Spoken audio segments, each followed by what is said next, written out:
మరణాత వాక్యామృతం అనే ఈ యొక్క ధారావాహిక కార్యక్రమాన్ని వీక్షిస్తున్నా, ప్రోత్సహిస్తున్నా, పరిశీలిస్తున్న మీ అందరికీ నా హృదయపూర్వక వందనాలండి. అందరూ బాగున్నారు కదా? మరొక లేఖన భాగాన్ని పూట మన పాఠ్య భాగంగా ధ్యానం చేద్దాం. ఇప్పటికే ఈ ధారావాహిక కార్యక్రమాలు మీకు ఎంతో దీవెనకరంగా ఉన్నాయని భావిస్తున్నాను. చాలామంది మరి ముఖ్యంగా సేవకులు ఫోన్లు చేస్తూ ఉన్నారు. చాలా సంతోషం అనిపిస్తుంది.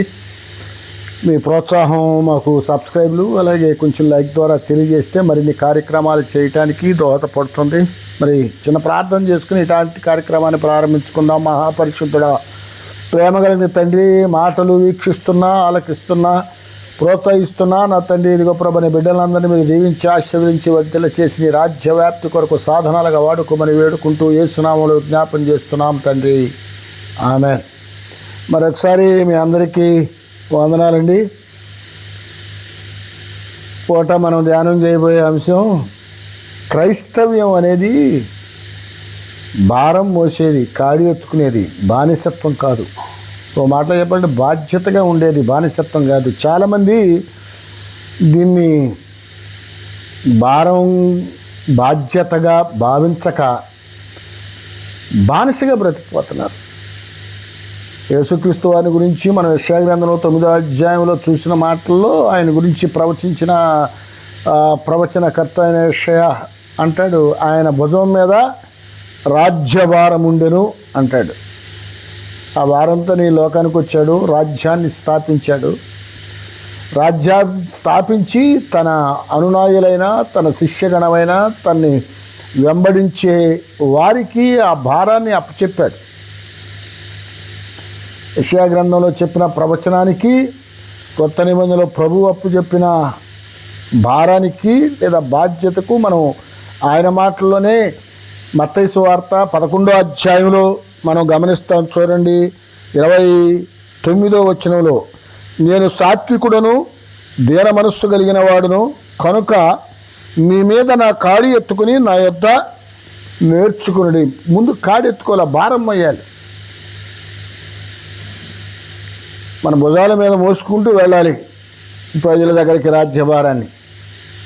దాన్నే అతనే పేతురు రాసిన పత్రికలో 2వ అధ్యాయంలో 9వ వచనంలో కూడా ఈ మాట అంటాడు. ఏమని? అయితే మీరు చీకటిలో నుండి ఆశ్చర్యకరమైన తన వెలుగులోనికి మిమ్మల్ని పిలిచిన వారి గుణాతిశయములను ప్రచురము చెయ్య నిమిత్తము ఏర్పాటు చేయబడిన వంశమును, రాజుకులైన యాజక సమూహమును, పరిశుద్ధ జనమును, దేవుని సొత్తైన ప్రజలను అయి ఉన్నారు. ఇది క్రైస్తవం. క్రైస్తవం అంటే కొంతమందికి వేడుక, కొంతమందికి మతం, కొంతమందికి కాలక్షేపం, కొంతమందికి ఆశ కాదు. ఆయన భారాన్ని పిలిచాడు. మొదట 28వ వచనం అందరూ బ్రహ్మాండంగా అంటారు, ప్రయాసపడి భారం మోస్తున్న సమస్త జనులారా నా యొద్దకు రండి, మీకు విశ్రాంతి కలుగు చేస్తాను అన్న మాటని ఆ నిజంగా రావటం, మన భారం మొత్తం ఆయన మీద పడేసేసి ప్రశాంతంగా జీవిస్తారు. కానీ ఆ తర్వాత నేను దీన మనసు కలిగిన వాడిని, సాత్వికుడును, నా కాడి మీ భుజం మీద వేసుకోండి, నా భారం మీ మీ భారాలన్నీ నేను మోస్తాను. మన భారాలు అసలు మనం భరించలేనివి, మనం మోయలేనివి. ఆ భారం అంటాడు అన్నిటికంటే ప్రమాదకరమైన మరి పాప భారం. ఆ పాప భారం ఆయన మీద అయింది. ఆయన కాడి మన భుజం మీద ఉండాలి, ఆయన భారం మనం పోయాలి. భారం మోయటమే కానీ బానిసత్వం కాదు. ఆది నుంచి క్రైస్తవులు చేస్తుంటే తమ భారాలు మొత్తం అసలు తెల్లారులు ఇస్తే ప్రార్థన పేరట అన్ని భారాలు ఆయన భుజాన్ని వేస్తారు. కానీ ఆయన భారం ఎత్తుకోవటమే చాలా పైపెచ్చు. ఆయన చెప్తాడు, నేను దీన మనసు కలిగిన వాడిని. పల్లెటూరులో మేము మాసులు చేసేప్పుడు, బంతి కట్టినప్పుడు కానీ లేకపోతే ఒడ్డు తోలేటప్పుడు కానీ బళ్ళ మీద వేసి ఈ లాగలేకపోతే దునపోతులో ఎడ్డో ఊరికే కొట్టేవాళ్ళం. కొంచెం కర్కశంగా కొడితే దెబ్బగా కదిలేదు, కొంచెం కర్కశంగానే ఉండేవాళ్ళం. కానీ దేవుడు అంటున్నాడు, నేను అటుంటాడు కాదు, నేను సాత్వికుడను, దీన మనస్సు కలిగిన వాడు. ఆయన కొట్టడు, తిట్టడు. కానీ ఆయన కాడి మనం పైపచ్చి ఆ కాడి సులువు. కాడి కొన్ని బరువుగా ఉంటుంది. ఎందుకు సులువు అంటే రెండో పక్కన ఆయన మోస్తూ ఉంటాడు. అందుకే పౌలు భక్తుడు అంటాడు, నేను ఆయన జత పనివాడు. ఎవరు ఈయన జత ఎవరయ్యా అంటే, ఆయన టీం చాలామంది ఉన్నారు కానీ ఇటు కొంచెం మొయ్యగలిగిన ఈ ఎద్దునే కొంచెం దగ్గర కొట్టి బరువంతా దాని మీద పడేట్టు చేసి కొంచెం మొయ్యలేని దానికి దూరంగా పెడతారు. ఎందుకంటే మోసేది లాగుతుంటే రెండవది కొంచెం భారం తక్కువగా మోస్తుంది. మన మీద కూడా భారం అంతా ఆయన మోస్తూ మన ఊరిని అట్ట ఉంటాడు. దానికే క్రైస్తవులు ఆ కాడిని ఎత్తుకోవడానికి ఇష్టపడరు. తమ పాపాలని, అవసరతల్ని, తనకున్న సమస్త అవసరతల్ని దేవుని భుజం మీద వేయటానికి, అసలు ఆ మోసం మోయటానికి ఆయన వచ్చాడు. వేయటానికి ఇష్టపడతారు కానీ ఆయన కాడిని ఎత్తుకునే వాళ్ళు ఎవరు లేరండి వాళ్ళ. అసలు క్రైస్తవం అంటే కాడిని ఎత్తుకుని ఆ భారం మనం మోయటం. ఏది చీకటిలో నుండి ఆశ్చర్యకరమైన తన వెలుగులోనికి పిలిచినవాడు. మన అందరం మనుషులందరూ చీకటిలో ఉన్నారు.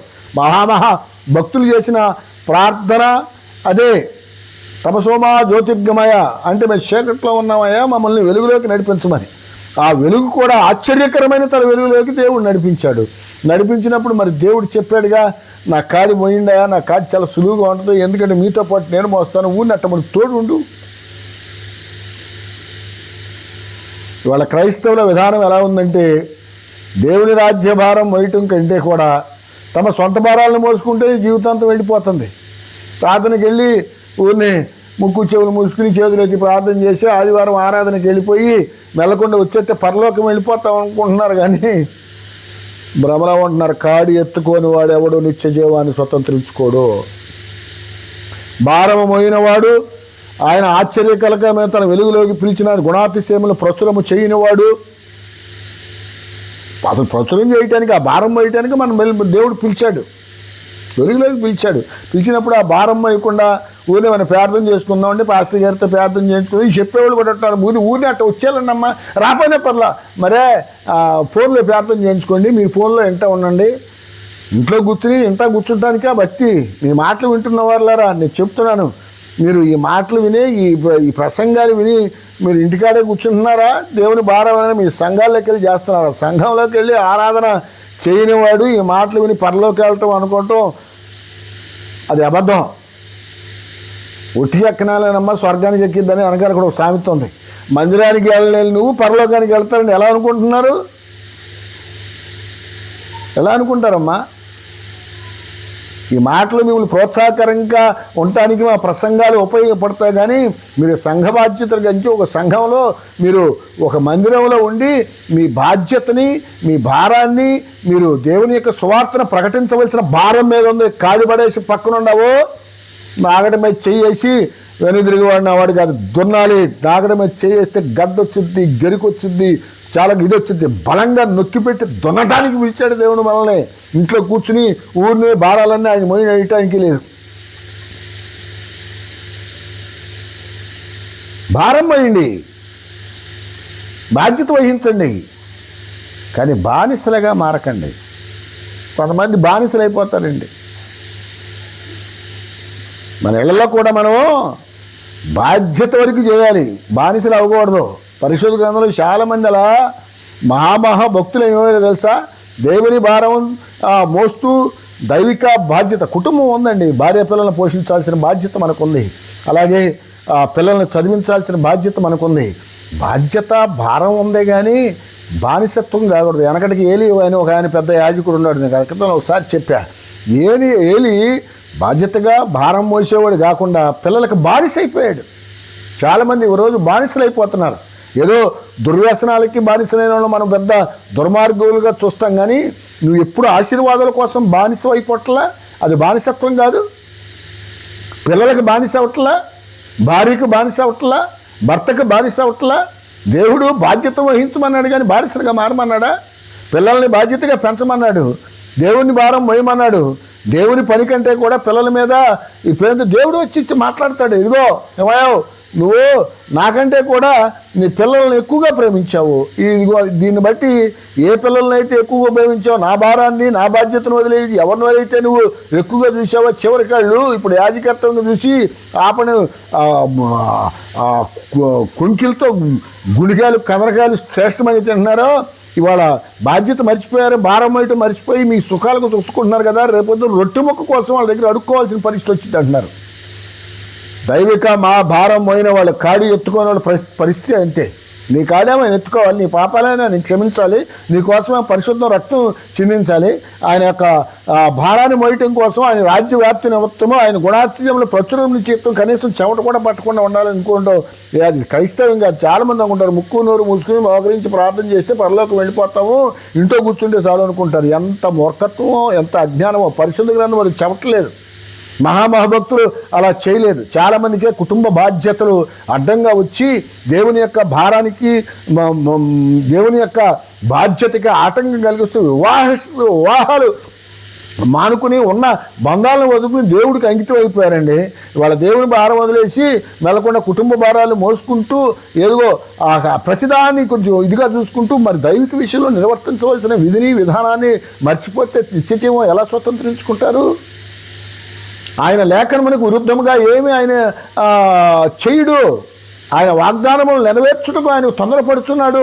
ఆయన లేఖనము, ఆయన జీవితం అంతా, ఆయన జీవించిన జీవితకాలం అంతా, ఆయన జరిగిన జీవితంలో జరిగిన సందర్భాలన్నీ ఆయన ప్రకటించిన విధానం కానీ, ప్రయాసపడిన విధానం కానీ, అలాగే శిలువ మీద రక్తం చిందించుట కానీ, యెరూషలేము వీధుల్లో ఏడవబడుట కానీ, అలాగే విధంగాని మరణించిన 3వ దినాన సమాధి నుంచి లేవడం కానీ, 40 సంవత్సరాలు తాను ప్రత్యక్షపరచుకుంటూ కానీ, ఆరోహణ వెళ్ళడం కానీ లేఖన ప్రకారం జరిగింది. మరి లేఖనం చెప్పినట్టు మనం చేయకపోతే మనం పరలోకం ఎలా చేరుకుంటాం?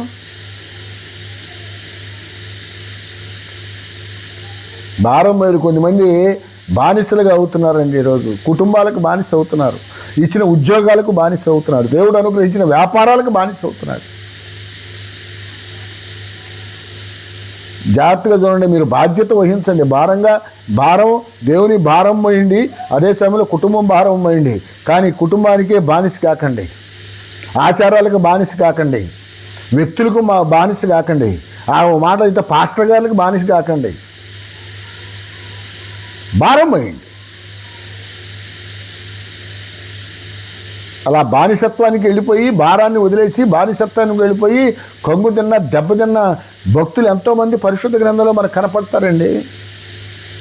దైవిక విధానానికి కాకుండా మరి కుటుంబ విధానానికో ఎవరు వ్యక్తుల చేత ప్రభావితం చేయబడి అది దేవుని యొక్క పనిని నిర్లక్ష్యం చేసి దేవుని రాజ్య వ్యాప్తి నిమిత్తం పాటుపడటం మానేసేసి మేము పరలోకి వెళ్ళిపోతామండి, మేము బాప్తిస్మం తీసుకున్నామండి, మేము రక్షణ పొందామండి, రోజు వాక్యం వింటున్నామండి, ప్రార్థన చేస్తున్నామండి. మరి భారం ఎక్కడ చేస్తున్నా, పని ఎక్కడ చేస్తున్నా, రాజ్య విస్తరణ ఎక్కడ చేస్తున్నా, అది చేయకుండా పరలోకి వెళ్తావా? ఇవన్నీ దైనందిక కార్యక్రమాలు. మోకరించడం, ప్రార్థన చేయటం, వాక్యం వినడం, ఆరాధన చేయటం, ఇవన్నీ వీటినే గొప్ప పనిగా చెప్పుకుంటేటగా ఎవడన్నా అబ్బాయి నువ్వు ఏం చేస్తున్నావంటే నేనండి పొద్దున్నే లేస్తానండి, బ్రష్ చేస్తానండి, కాలకృత్యాలు తెచ్చుకుంటానండి, స్నానం చేస్తానండి, భోజనం చేస్తానండి, పడుకుంటానండి, బట్టలు కట్టుకుంటానండి అని చెప్పి ఎవడని చెప్తే ఒక తెక్రమొహం వాడా అసలు నువ్వు చేస్తున్న పని ఏమిటిరా అని అడుగుతారు. క్రైస్తవుని కూడా దేవుడు అడుగుతాడు. అడిగాడు 25వ అధ్యాయంలో, నువ్వు ఇదిగో ప్రభు అని పిలుచు ప్రతివాడు పరలోకంలో చేరడు కానీ మత్తయి సువార్తలు చెప్తాడన్నమాట. ప్రభువు చిత్తమును నెరవేర్చువాడే పరలోకానికి వారసుడు అంటాడు. మరి ఆయన చిత్తం ఏంటి? ఆయన చిత్తం ఏంటంటే గలతీయ పత్రికలో చక్కగా రాసి ఉంటుంది, 5:13 ఉంటుంది ఓ మాట. అందరూ అంతటా మారు మనసు పొంది దేవుని సన్నిధిలో మోకరించాలనేది ఆయన చిత్తం. మరి ఆ చిత్తాన్ని నెరవేర్చడం అంటే సువార్త ప్రకటించవలసిన భారం మన మధ్య ఉందిగా. పౌలు భక్తుడు కూడా అదే మాట మాట్లాడతాడు కదా, ఏమని ఇదిగో నేను గ్రీసు దేశస్తులకేంటి, యూదులకేంటి, అన్యులకేంటి అందరికీ సువార్త ప్రకటించవలసిన భారం నా మీద ఉంది, సువార్త ప్రకటించని ఎడల నాకు శ్రమ కలుగుతుంది అంటాడు. మరి ప్రకటించినా శ్రమ వస్తుంది. ప్రకటిస్తేనే వాళ్ళు మన వాడుక భాషలో చెప్పాలంటే గొల్లసంతకాన్ని కొట్టినట్టు కొట్టి అప్పుడు సమాధులు కాడికి తీర్చి అక్కడ పడేస్తారు. ఇన్ని మట్టి చేయటం కూడా వ్యర్థమని మళ్ళీ లేచుతాడు, బట్టలు దురుపుకుంటాడు, మళ్ళీ వెళ్ళి సువార్త ప్రకటించడం మొదలు పెడతాడు. ఎందుకు? దేవుడు చెప్పిన బాధ్యతను దేవుని కాడిని భుజాన వేసుకున్నాడు. దేవుడు వేసిన నాగల్ని భుజాన వేసుకున్నాడు. అక్కడి మీద చేసి వెనక్కి తిరిగి ఉన్నవాడు కాదు. మీరు ప్రార్థన చేసినందువల్ల, ఆరాధనలో పాల్గొనేందువల్ల, లేకపోతే కొన్ని కానుకలు ఇచ్చినందువల్ల, లేకపోతే ఇవన్నీ ఆరాధనలో భక్తిలో ఒక భాగమే. కానీ వీటన్నిటికంటే ప్రధానమైంది అంటే ది గ్రేట్ కమిషన్ అని పరిశుద్ధ గ్రంథంలో రాయబడిన మత్తయి సువార్తలో ఆరోహణ వెళ్ళినప్పుడు మీరు సర్వ సృష్టికి వెళ్ళి సువార్త చేయండి, సమస్త జనుల్ని శిష్యులుగా చేయండి, నేను ఏ సంగతిలో ఆజ్ఞాపించుతునో వారికి బోధించండి, త్రియేక నామంలో వారికి బాప్తిస్మం ఇచ్చుచూ ఉండుడి. ఇది భారం, ఇది బాధ్యత. అంతేగాని ప్రార్థన చేసుకుని ఇంట్లో ఉండండి, శుభ్రంగా ఉపవాస దినాలు చేయండి, అప్పుడప్పుడు గుర్తొస్తే దేవుడు నన్ను అట్ట దీవించాడు ఇట్ట దీవించాడు సాక్ష్యాలు చెప్పండి, అంతవరకు సరిపోద్దు, కానుకలు ఇవ్వండి, పాస్టర్ గారికి శుభ్రంగా బ్యాగులు మోయండి, అవి మోయండి ఈ మోయండి. నేను బానిసగా బతకమనేదే పరిచయం చేయటం. ఎందుకంటే పరిచయం చేసిన వాళ్ళు ఉన్నారు. యెహోషువ మోషే పరిచారకుడు అని రాయబడి ఉంటుంది బైబిల్ గ్రంథంలో. మోషే పరిచారకుడు అంటే మోషే గారికి బట్టలు ఇవన్నీ జద్దటమే కాదు, ఆయన ఏం చేసేవాడు తెలుసా? మోషే వెళ్ళి యుద్ధం చేయమంటే దేవుని పక్షాన్ని యుద్ధం చేస్తాడు, వేగు చూడడానికి వెళ్ళిరామంటే వేగు చూడడానికి వెళ్తాడు, వెళ్ళిన తర్వాత తప్పించుకునే మార్గం చేయడు. మిగతా 10 మంది అమ్మో అక్కడ మనం వెళ్ళలేము, వాళ్ళు రాక్షస దేహులుగా ఉన్నారు, అమ్మో బేకరాకారులుగా ఉన్నారు, వాళ్ళని చూసి మేము చూస్తే మిడతలు కనపడుతున్నాము అని చెప్పి, కాబట్టి మనం అక్కడ వెళ్ళలేమని చెప్పి మిగతా 10 మంది చెప్తే ఇద్దరు అంటారండి, భారం కలిగిన వాళ్ళు, బాధ్యత కలిగిన వాళ్ళు, దేవుని కాడికి వచ్చిన వాళ్ళు, కాలేబు యెహోషువ, మనం ఆ దేశమును స్వతంత్రించుకునగలము, దేవుడు వారి మీద మనకు విజయం ఇస్తాడు అని చెప్తాడు. అది దైవిక భారం. ఎందుకు వచ్చిన తప్పులే ప్రాణాలు పోతాయి, శుభ్రంగా ఎక్కడే ఉన్న అనుకున్నారు మిగతా వాళ్ళంతా. చాలామంది అంతే, ఎందుకు వచ్చిన దెబ్బలే ఇంటికి పరిమితం అవుదాం, శుభ్రంగా ముద్దిందా దేవుడు ఇచ్చాడు కదా, హాయిగా ఉందా, ప్రార్థన చేసుకుందాం, ఈలోపు దేవుని రాకడ వచ్చినా దేవుడు మనం పిలిచినా వెళ్ళిపోతాం, పరలోకంలో కూర్చొని చిత్తం నెరవేర్చకుండా ఎలా వెళ్తావు? దేవుని చిత్తం జరిగించాలి కదా, అసలు ప్రధాన కర్తవ్యం అది. ఎందుకు దేవుడు పిలిచింది అందుకు. నేను పరిశుద్ధంగా ఉన్నానండి, వాళ్ళు తప్పు మహాభక్తులు చాలామంది, ఒక దావీదు ఏంటి, ఏలియా ఏంటి, లేకపోతే మహామహుల జీవితాల్లో కొన్ని నీళ్ళు నీడలు జరిగినాయి, కొన్ని తప్పులు జరిగినాయి, కానీ వాటిని ఒప్పుకుని వదిలిపెట్టి దేవుని చిత్తాన్ని చచ్చేంతవరకు వాళ్ళు నిర్వహించారు. క్రైస్తవ్యం అంటే అదే, భారం మోయటమే, బానిసత్వం కాదు. చాలామంది కుటుంబానికి బానిసత్వం అవుతున్నారు. నేను చెప్పాను కదా, ఏలి వాళ్ళ పిల్లలకు బానిసయ్యాడు. దావీదు మహారాజు కూడా దేవుని చిత్తములను ఇద్దరు నెరవేర్చువాడు, ఉద్దేశములను నెరవేర్చువాడు ఆయన దావీదు కూడా. ఒక టైంలో ఆయన సౌలుకు బానిసయ్యాడు. ఎందుకు బానిసయ్యాడు? మేఘాలను పెళ్లి చేసుకున్నాం, రాజుగారికి అల్లుడు చేద్దామని చెప్పి ఆయన బానిసగా బతికాడు. ఆవిడ కోసం చేయరాని పనులు చేశాడు. దేవుడేమో అతను రాజుగా చేద్దాం అనుకుంటున్నాడు, ఈయనేమో అల్లుడిగా ఉండిపోదాం అనుకుంటాడు. దేవుని ఆలోచనకి ప్రణాళికకి మనం లోబడి ఉండాలి. కానీ నీ చిత్తాన్ని నీకు ఒక ఇష్టం అయిపోతే ఇదే దేవుని ఇష్టమేమో. దేవుడు నిజంగా గొర్రెల దొడ్ల నుంచి మా అమ్మ నాన్న మా ఇంటి రానిలేదు, మా అన్నయ్యడు అసలు నేను లెక్క చేయలేదు, ఒక మనిషిగా కూడలేదు. రాజుగారు అయితే ఈ గొలియాత్రను చంపితే నాకు పిల్లనిస్తా అన్నాడు, అర్ధరాజ్యం ఇస్తా అన్నాడు, నాకు ట్యాక్స్ లేకుండా చేస్తా అన్నాడు, కాబట్టి నేను రాజు అల్లుడిగా ఉండిపోదాం అనుకోండి. చాలామంది దేవుడు నిన్ను ఎక్కడ ఉంచాలో అక్కడ ఉంచక, ఎలా ఉంచాలో అలా ఉంచకుండా నువ్వు కోరినట్టుగా ఉండాలని, పైపెచ్చు ఆ కోరినట్టుగా ఉండాలని చెప్పి దేవుని కూడా ఒప్పించే ప్రయత్నం చేస్తారు.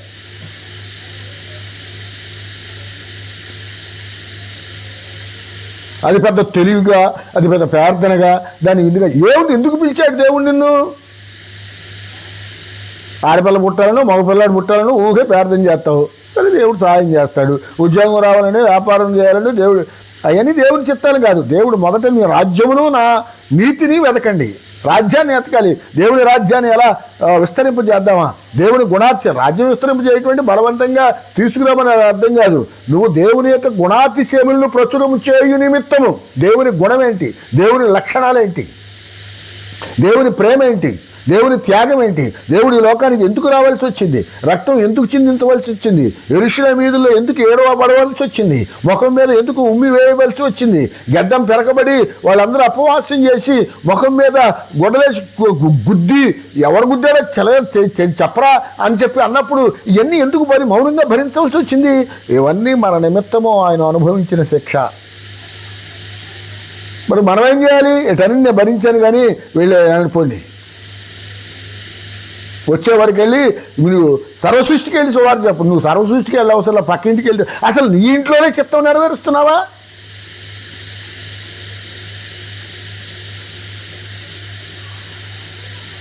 చాలామందిని చూస్తే బాధ వేస్తుంది. ఒకవేళ చెబితే దాన్ని అపార్థం అదే కామన్గానే ఈనాడు చాలామంది ఈ కార్పొరేట్ వాళ్ళు లేకపోతే సేవకులు లేకపోతే ఆన్లైన్లో ఉన్నవాళ్ళు చెబుతాను. అది నేను కూడా ఆన్లైన్లో ఉన్నా, నేను నిర్మోహాటంగా చెబుతున్నా. నా మాటలు విన్నందువల్ల ఇంకొకటి మాటలు వినినందువల్ల నేను పరలోకం వెళ్ళిపోతాను, వాళ్ళ వాక్యం వినాలి, లేదా వాక్యం చదివానే ప్రార్థన చేసుకున్నాలే, దేవుడు స్తుతించాలి అనుకుంటే కాదు. నువ్వు దేవుని మందిరానికి వెళ్ళాలి, దేవుని మందిరంలో ఉన్న భారాన్ని నువ్వు మోయాలి, ఆయన రాజ్య విస్తరణకై పని చేయాలి, ఆయన చిత్తము నెరవేర్చాలి. కొన్ని మోకాళ్ళైనా నీ మూలంగా దేవుని దగ్గరికి వచ్చి వంగాలి, అది దేవుని చిత్తం. దేవుని చిత్తం జరిగించిన వాటి మా యేసుక్రీస్తు వారు మనకు మాదిరి అన్నాడండి. యేసుక్రీస్తు వారు మనకు మాదిరి అన్నాడు. ఆయన తండ్రి చిత్తం నెరవేర్చడానికి ఆయన చిత్తాలు ఉంటాయి. ఎందుకంటే మానవ దేహం వచ్చినప్పుడు చీముడు నెత్తురు కలిగిన దేహంలో నరాలు లేని నాలుకగా ఎన్నో మాట్లాడుద్ది. ఆ మాటలు ఎక్కడ దేవుని చిత్తానికి కాదని కంట్రోల్ చేసుకున్నాడు. శరీరము చాలా ఈ మనం తినే ఆహార పదార్థాలు, మనం జీవించే జీవన విధానం, మనం నివసిస్తున్న మనుషుల మధ్య అనేక విధాలుగా స్పందించే మాట వాస్తవమే. ఎన్నో కొన్ని ఆ భావనలు, భావోద్రేకాలు వస్తాయి. కానీ వచ్చిన ప్రతి ఒక్క భావోద్రేకాన్ని దేవుని చిత్తానికి లోబడి ఉందా లేదా అని దాన్ని చెరపట్టాలి. పౌలు చేయలేకపోయాడు. కానీ అయ్యో నేను ఎంత దౌర్భాగ్యుడిని అని చెప్పి దేవుని వాక్యమునకట ఆయన తను చెరపట్టుకున్నాడంట. నేను బానిసగా ఉండొద్దు అన్నాడు పౌలు భక్తుడు. అంటాడు నేను క్రీస్తు యేసు దాసుడిని అంటాడు. అంటే దాసుడు అంటే కొనబడిన వాడని అర్థం, అంతేగాని బానిస అని కాదు. ఎట్లా కొనబడ్డామంటే ఆ రోజుల్లో మనుషుల్ని కొనుక్కునే వ్యాపారం ఉంది, అది అందుబాటులో ఉంది కాబట్టి ఎవడైనా ఒకటి కొనుక్కోవాలంటే కొంత డబ్బులు పెడతాడు. ఇప్పుడు నేను క్రీస్తు యేసు దాసుడిని ఎందుకంటే ఆయన తన స్వరక్తం ఇచ్చి నన్ను కొన్నాడు కాబట్టి దాసుడిని, అంతేగాని నా బ్రతుకు దాస్యత్వం కాదు. నేను నాకు స్వాతంత్ర్యం కలదు, ఏమైనా చేయగలను, అన్నీ చేయదగినవి కావు అంటాడు. నేను స్వార్థ ప్రకటించడమే నేను చేయగలిగింది, అనేకులు దేవుని యొద్దకు నడిపించడమే నేను చేయాల్సిన బాధ్యత అంటే. ఈనాడు క్రైస్తవులు భారాన్ని పక్కన పెట్టారు, బాధ్యతను విస్మరించారు, బానిసలైపోతున్నారు. ధనానికి బానిస, ఉద్యోగానికి బానిస, వ్యాపారానికి బానిస, ఆ వ్యసనాలకే కాదు ఈ వ్యసనాలుగా కనపడవు. కొంతమందికి తమ కోపానికి బానిస, తమ అభిప్రాయాలకు బానిస, తమ ఆహానికి బానిస. ఈ కనపడిన పాపాలు ఈ అసలు నిత్య జీవానికి వెళ్తాం. ఆ తప్పు చేసేవాడికి తెలిసిద్ది ఎప్పుడో ఒకసారి నేను తాగుతున్నానో, లేకపోతే నేను ఇంకోటి మద్యపానం చేస్తున్నానో, ధూమపానం చేస్తున్నానో, లేకపోతే ఇంకోటి చేస్తున్నానో, నేను చేసిన తప్పు అని అడిగి తెలిసిద్ది. కానీ ఈ అహంకారంతో నిండిన వాళ్ళు ఉన్నారే, ఈ గర్వంతో నిండిన వాళ్ళు ఉన్నారే, వీళ్ళు దానికి బానిసలమైన సంగతి తెలియదు. దాహం దెబ్బతినేవాడు ఎవరు ఉంటే ఆయనకు బానిసై వాడి మీద కక్ష తీర్చుకోవడానికి ప్రారంభిస్తారు. చేయాల్సిన పనులు బోళ్ళు చేస్తూ ఉంటారు.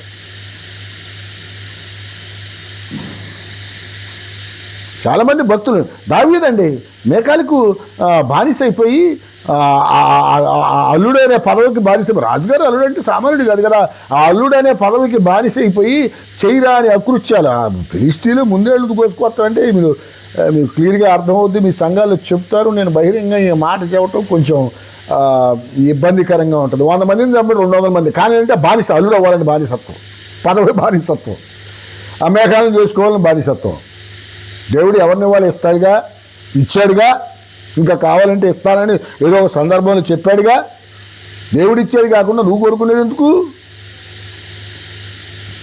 దేనికి బానిసగా ఉన్నావమ్మా నువ్వు? బాబు అయ్యలో భారం మోస్తున్నారో దేవుని భారం. అసలు భారం మోయినడికే మీరు గమనించండి, ఏ సంఘాల్లో అయినా ఎక్కడైనా భారం మోసేవాడే మౌనంగా ఉంటాడు. భారం మోయినవాడు, బాధ్యత లేనివాడు నోరు పట్టని మాటలు అంతా విమర్శలు. అసలు ఇశ్రాయేలుకు ఏ భారం లేదు. ఏమైనా ఆకలైందంటే మోషే మీద పట్టడం, మోషేనేమో ప్రార్థన చేయటం, పరలోకం నుంచి ఆహారం పంపించటం, కావాలంటే పూర్వలను పెంచడం. దాహం అయిందనుకో వాళ్ళకు భారం ప్రార్థన చేయాలని లేదు, మళ్ళీ మోషే మీద పడటం, మోషేనేమో దేవుడితో మాట్లాడటం, దేవుడేమో ఆ బండను కొట్టమని నీళ్ళు వస్తూ ఉండటం.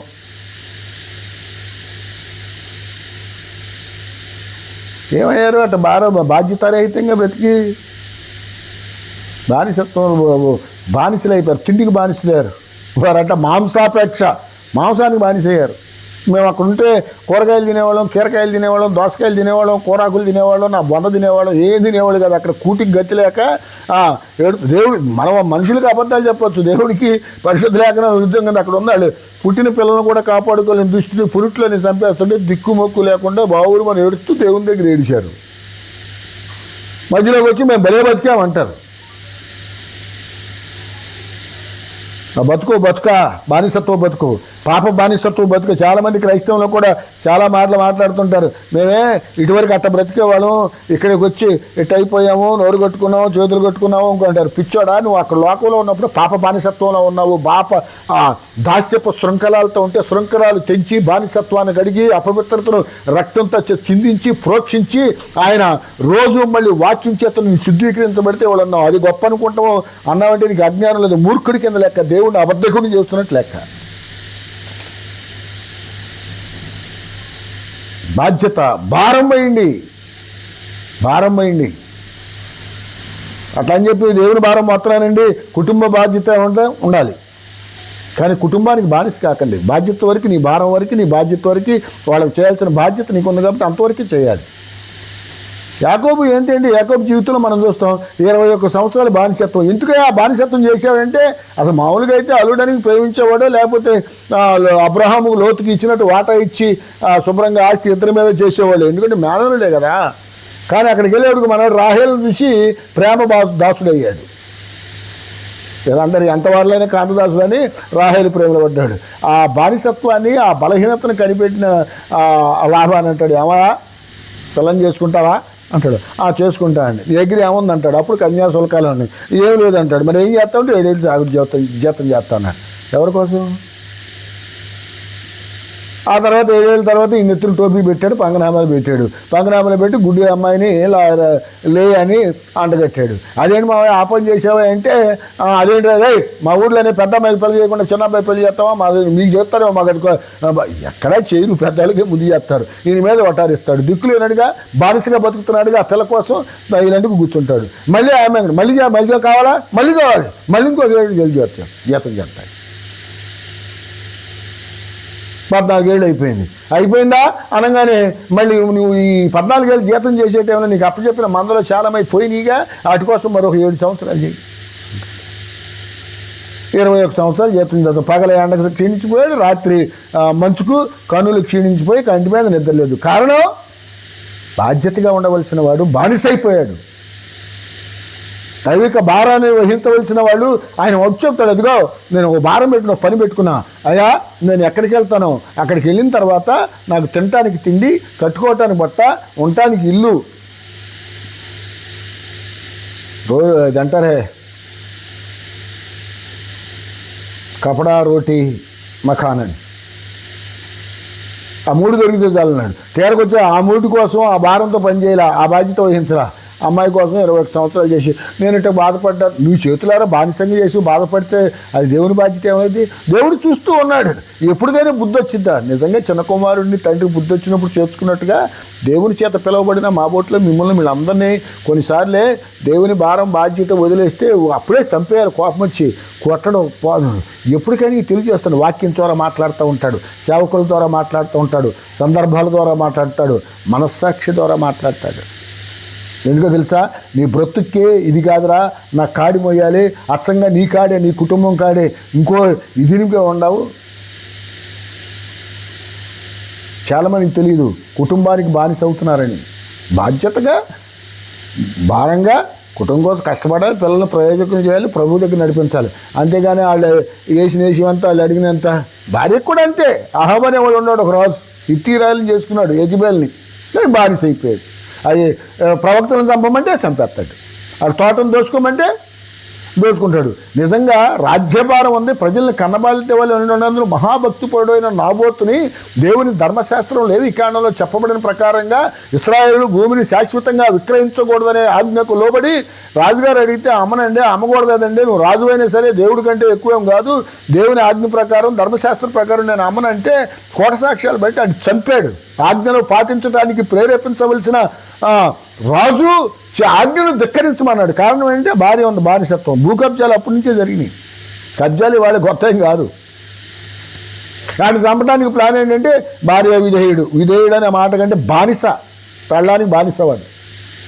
మరే నీకెందుకు మూసి కూర్చుంటాం, 2 నిమిషాలు లేపేద్దాం అంటాడు.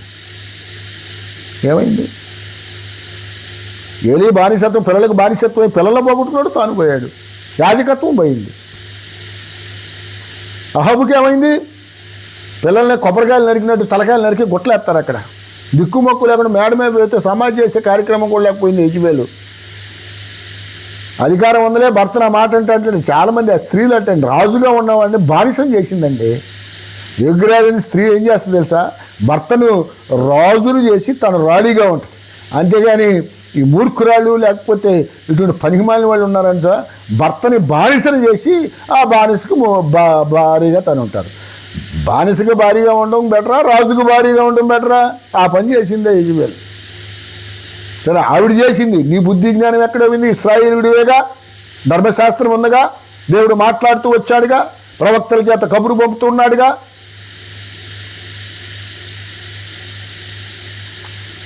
కొంతమంది నేను విశ్వాసం చూస్తానండి, పాస్టర్ గారు కోట్లు మోయటం, వాళ్ళు బూట్లు తొడవటం. భారంలో పనిచేయి, బానిసగా బ్రతబాకు విశ్వాసే.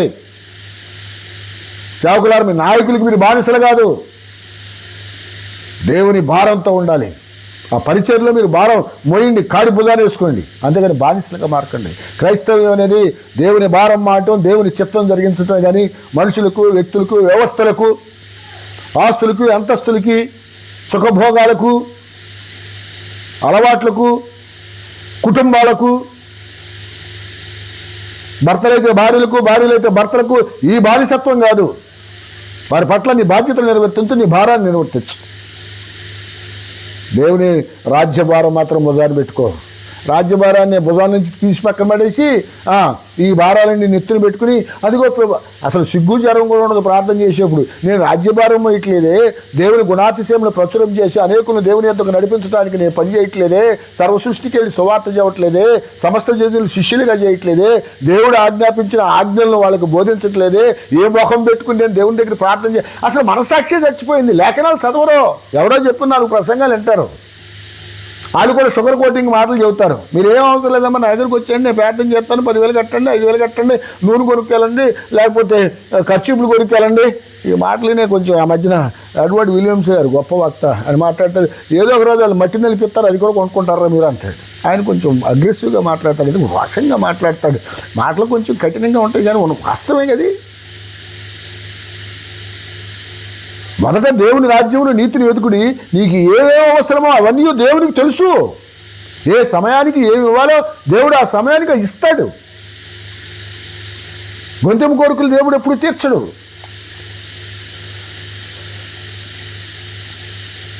మాటలు ముగించేస్తాను. చాలామందిని పరిశుద్ధ గ్రంథంలో చూస్తాం. ఏరి కుమారులకు బానిసయ్యాడు, దావీదు మేకాలకు బానిసయ్యాడు, ఆహాబు బానిసయ్యాడు, ఆ బానిసత్వంలో చచ్చిపోయాడు. కానీ వీళ్ళు మలుకున్నారు. ఏలి మలుకోలేకపోయాడు. అందాకెందుకు, ప్రపంచంలో అంతటి మహా గొప్ప వ్యక్తి అయిన సొలొమోను కూడా 3,000 మంది ఇంకా ఎంత తెచ్చారో ఉపమోత్తున్నాయి అని లెక్కలో మనకు అనవసరంగా కానీ వాళ్ళకి బానిస అయిపోయి ఇక్కడేమో దేవునికి బలిపీఠం కట్టాడు, దేవునికి మందిరం కట్టాడు, అక్కడేమో కొండల మీద ఆటికి కట్టాడు. చాలామంది క్రైస్తవులు ఈ చెప్పడానికి సభాముఖంగా కొంచెం ఆలోచన జరుగుతుంది. ఇక్కడేమో చందాలు ఇస్తారు, అక్కడ అది పాపమనే కదా. పైపచ్చి మైకుల్లో వీళ్ళ పేరు చెప్పాలి, వాళ్ళ శిలాపలకల మీద వీళ్ళ పేరు రాయాలి. బుద్ధి జ్ఞానం ఉండాలి కదండి. నీకు అప్పచెప్పిన బాధ్యత ఏంటి, నీకు అప్పచెప్పిన భారం ఏంటి? విశ్వాసులారా, దేవుని భారం మోయకుండా పాస్టర్ గారు బూట్లు మోసినా తుడిచినా బానిసగా బతకొద్దు. ఒక ఆఫ్టర్ ద్వారపాలకుడైన మొర్దెకై రాజుగారు తన బాధ్యతను, తన భారాన్ని, రాజ్యం పట్ల తనకున్న దేశభక్తిని చూసి రాజుగారు మరణమైపోతున్న టైంలో చక్కని చెప్తాడు. అంతేగాని వాళ్ళ ముందు మోకాళ్ళుని మోచేతి నీళ్ళు తాగటానికి వంగకి నమస్కరించకుండా చక్కగా దేవుని భారాన్ని మోసాడు. ఆ విధంగా దైవరాజ్య వ్యాప్తి చేశాడు. ఆనాటి ఈ వచ్చేగా మిగిలిపోయిన కోరేషి కాలం నుంచి బయలుదేరి వచ్చేసిన యెరూషలేము ఇశ్రాయేల్ దేశం వచ్చిన రాగా మిగిలిన వాళ్ళందరికీ ఎంత స్వేచ్ఛనిచ్చాడండి. అది బానిస అయితే నిజంగా ఆయన కూడా రాజుగారికి బానిసో, హామానుకు బానిస అయితే ఆయన బతుకు బ్రహ్మాండంగా అయిపోయేది. అనే మాటలు ముగించే ముందు చెప్తున్నాను, ప్రియమైన దేవుని బిడ్డలారా, దేవుని భారం మోయటానికి మనం పిలబడ్డాం. ఆయన సులువైన కాడి మోయటానికి నిలబడ్డాం. ఆయన కూడా ఈ లోకానికి రాజ్యభారంతో వచ్చాడు. ఆ రాజ్యభారం ఆయన సృష్టించాడు, దాన్ని కొనసాగించవలసిన మనకి పని ఉంది. ఆయన గుణాతిశయములు ప్రచురం చేయ నిమిత్తం మనం ఏర్పాటు చేయబడ్డాం. ఆ భారం కలిగి ఉండి దేనికి మీరు బానిసలు కాకండి, అన్ని బాధ్యతలు సక్రమంగా నిర్వర్తించండి. దేవుడు మీ కుటుంబాలకు కూడా బానిస కాకండి, మీ పిల్లలకు కూడా బానిస కాకండి, ఉద్యోగానికి బానిస కాకండి, వ్యాపారానికి బానిస కాకండి. వాటిని బాధ్యతాయుతంగా నిర్వర్తించండి.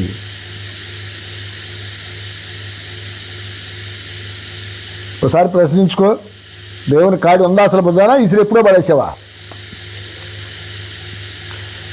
అది కష్టం కాదు. 23 సంవత్సరాలు పైగా మోస్తున్నాను, నాకేం కష్టం అనిపించట్లా. రాను తేలికైపోతుంది. ఎందుకంటే నేను మొయ్యలేనేమో అని చెప్పి ఆయన భుజం మొత్తం వేస్తున్నాడు. ఊరిని అలా భుజవానిస్తే మన పని అయిపోద్ది. భుజవానిస్తే మన పని అయిపోద్దండి. బోతం అంతా ఆయన మోస్తాడు, విజయాన్ని మనకు అందిస్తాడు. ఎందుకంటే మా తెలుగు మేసారు ఆయన ఉండేవాడు, ఆయన అనేవాడు, సుబ్బక్క నువ్వు దంచుతుండవే నేను డొక్కలారెగుతా అన్నంట. ఎందుకంటే వెనకటికి బియ్యం ఒడ్లు దంచి బియ్యం తీసేవాళ్ళు. గట్టిగా దంచే సుబ్బక్క ఏమో గట్టిగా దంచుద్ది. ఈ సూరమ్మ ఏం చేసిద్దంటే ఊరిని అట్లా డొక్కలెగరేసిద్ది. కానీ ఆ తర్వాత దంచిన దాన్ని నేను విత్తనం పంచుకుంటారు. దేవుడే మన పక్షంలో యుద్ధం చేస్తున్నాడు. దేవుడే మన అవసరతలు తీస్తున్నాడు. దేవుడే ఒకవైపున తానే మన భారాన్ని మోస్తున్నాడు. మనం భుజం మీద వేసుకుంటే చాలు, నువ్వు లాగలేనప్పుడు ఆయన లాగుతాడు. భారాన్ని, దైవ రాజ్య భారాన్ని మీరు కలిగి ఉండండి. వ్యక్తులకో, శక్తులకో, సేవకులకో, లేకపోతే లోక సంపదలకు బానిసలు కాకండి. బానిసత్వాన్ని నుంచి మనం విడుదల పొందటానికి వచ్చాం. మనకు స్వాతంత్ర్యం అనుగ్రహించాడు. మళ్ళీ ఆ బానిసత్వంలోకి వెళ్ళకండి. దేవుడు ఈ మాటలు మీ హృదయంలో ఫలింపచేసి ఆలోచింప చెయ్యనుగాక. ఆమేన్. తండ్రి, నీ బిడ్డలు నీ రాజ్య భారం వేయటానికి నా తండ్రి సంసిద్ధపరచండి. భారం మోస్తూ కొంచెం కష్టం అనుకున్నావా, పక్కన ఉన్నావన్న ధైర్యాన్ని ఇవ్వండి.